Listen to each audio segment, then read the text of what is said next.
Hey there, yogis, and welcome back to Daily Yoga Tips for Beginners, where I share yoga tips to help you get started on your yoga journey. So, we are continuing to build our confidence with tip number 11, and this is all about the use of props in your practice.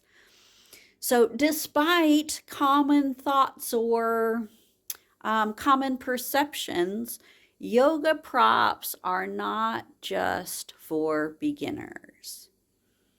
Yoga props are to help with alignment, to help prevent injury, and also to help you get the form of the pose that works for your individual body, because every body is different.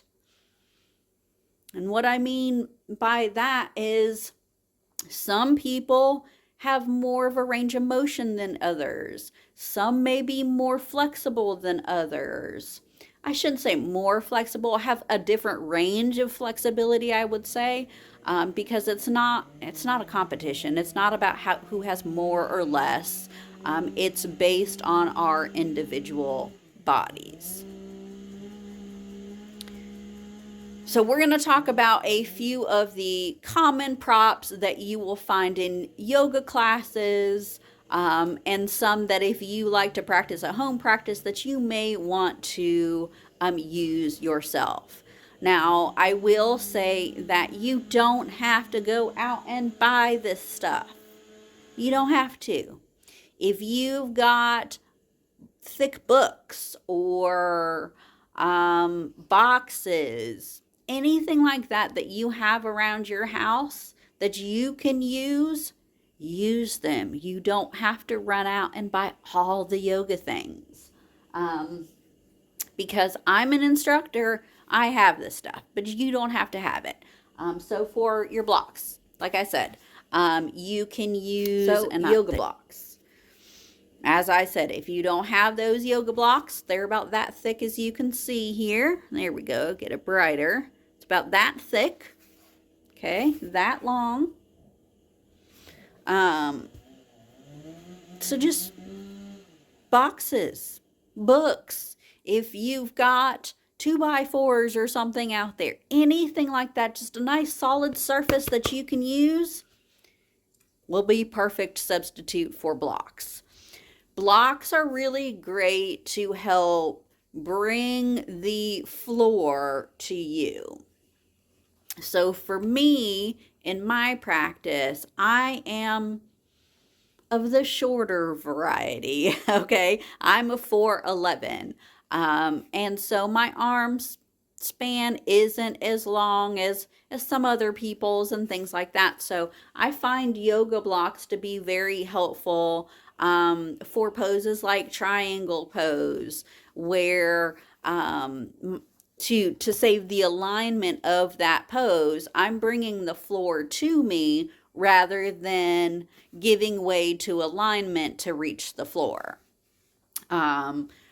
Again, you've seen in my other videos for child's pose or things like that, blocks work really great to bring the mat towards you. So if you're not as flexible, you need a little more space to be able to get into your version of child's pose, a block works very great for that. You can also use a pillow, a blanket, but just be aware that things like pillows and blankets are going to be softer, so they're going to give way slightly as you put your weight on them. So you might want something a little more firm. The other thing or prop that you may find useful in your practice is going to be a yoga strap or a belt. It doesn't have to be an official strap, okay?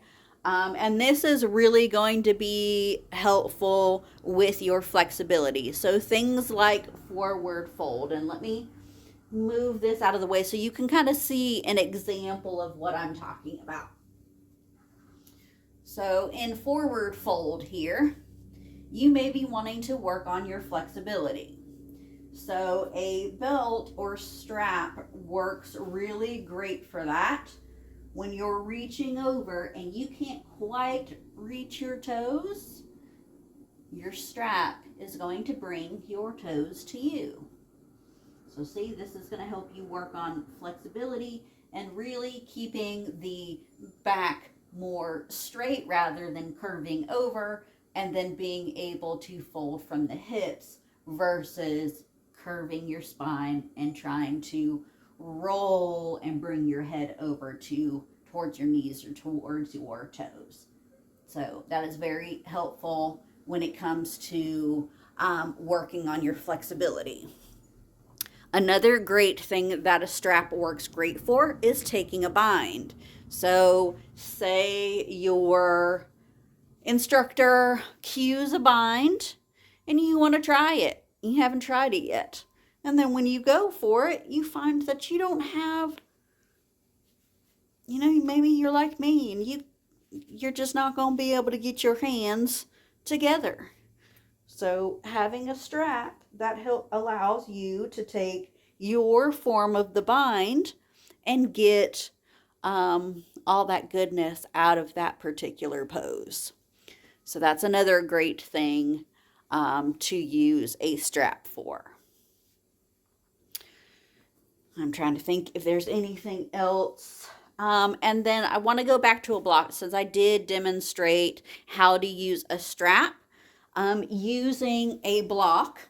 And I also demonstrated this on child's pose in one of my prior videos. So if you want to see that, feel free to check those videos out. But when you're taking something like a triangles pose, so let me get into my pose here, okay? Bringing that block to me is going to allow me to take my form of this pose and keep my alignment here. So you see my alignment? And then you can see there is a straight line from my left hand in the sky down to my right hand placed on the block. And there's levels to using a block for this. So say you maybe want to go a little further, bring that block down. That kind of messes up my alignment a little bit. Maybe you need it a little bit higher. So there you go. Those are just some of the uses of a yoga block or a book, box, what have you. The other options that you have, which I don't have, I use a pillow, so I'll actually show you. Let me grab my pillow really quick. Oh, now it's just messed up everything. Okay, so I just use a pillow, but if you want to, you can get a bolster, which looks similar to that pillow that I just showed you. It's basically a long round pillow that you use for like heart opener poses. A lot of instructors will cue to use them towards the end of your practice when you're in your cool down or wind down session of the practice. But you don't have to have a bolster. Like I said, you can use a pillow or you can take a blanket, roll it up, and use it long ways. That's another option that you have. All right, so that does it for today's tip. I hope you found that helpful. Don't forget to follow along if you want to see any more tips for beginners. And I hope to see you soon. Until next time, my friends, namaste.